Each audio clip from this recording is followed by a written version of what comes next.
So ayan guys, good morning, good morning. Galing tayo ng HPG guys. Nagtanong tayo about sa requirements sa pagka-transfer ng ownership. So ayon sa kanila guys, dadali natin yung original ORCR ng ating motor. Tapos original deed of sale.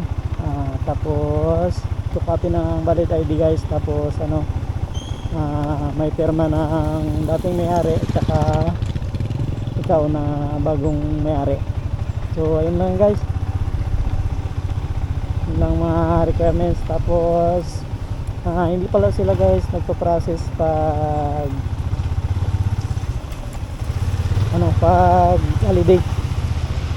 Nagpo-process lang sila guys pag walang holiday na nakadeclare. So ayun guys, yun lang mga update sa requirements about sa pagka-transfer ng ownership. Asikasuhin na natin guys habang may pagkakataon pa tayo, kasi matik yan sa mga susunod. Pag hindi na suspended yung batas guys, papatupad na yan dito sa Puerto Princesa. So ayun guys, ride safe, salamat.